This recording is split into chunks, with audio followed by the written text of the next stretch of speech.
மாநிலங்களவைக்கு நியமன உறுப்பினர்களாக நியமிக்கப்பட்ட 4 பேருக்கு பிரதமர் நரேந்திர மோடி வாழ்த்து தெரிவித்துள்ளார். இது தொடர்பாக எக்ஸ் வலைதளத்தில் அவர் வெளியிட்டுள்ள பதிவில், குடியரசுத் தலைவரால் மாநிலங்களவை உறுப்பினராக நியமிக்கப்பட்டுள்ள உஜ்வால் நிகாம் சட்டத்துறையிலும் அரசியல் அமைப்பிலும் அளித்துள்ள அர்ப்பணிப்பு முன்மாதிரியானது என்று குறிப்பிட்டுள்ளார். அரசியல் அமைப்பு விழுமியங்களை வலுப்படுத்தவும் பொது குடிமக்கள் எப்போது கண்ணியத்துடன் நடத்தப்படுவதை உறுதி செய்யவும் அவர் பாடுபட்டவர் என்று பிரதமர் கூறியுள்ளார்.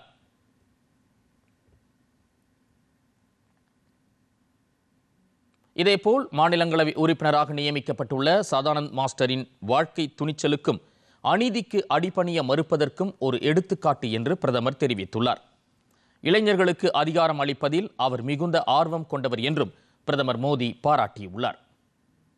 மாநிலங்களவை உறுப்பினராக நியமிக்கப்பட்டுள்ள ஹர்ஷ்வர்தன் ஷிங்லா ஒரு ராஜதந்திரி என்றும் அவர் ஒரு அறிவுஜீவி மட்டுமல்லாமல் மூலோபாய சிந்தனை உள்ளவர் என்றும் பிரதமர் பாராட்டியுள்ளார். இதேபோன்று மாநிலங்களவை உறுப்பினராக நியமிக்கப்பட்டுள்ள மீனாட்சி ஜெயின் ஒரு அறிஞர், ஆராய்ச்சியாளர் மற்றும் வரலாற்று ஆசிரியர் என்று குறிப்பிட்டுள்ள பிரதமர் நரேந்திர மோடி, கல்வி, இலக்கியம், வரலாறு, அரசியல், அறிவியல் துறைகளில் அவரது பணிகளும் கல்வி சொற்பொழிவுகளும் கணிசமான வளத்தை ஏற்படுத்தியுள்ளன என்றும் குறிப்பிட்டுள்ளார்.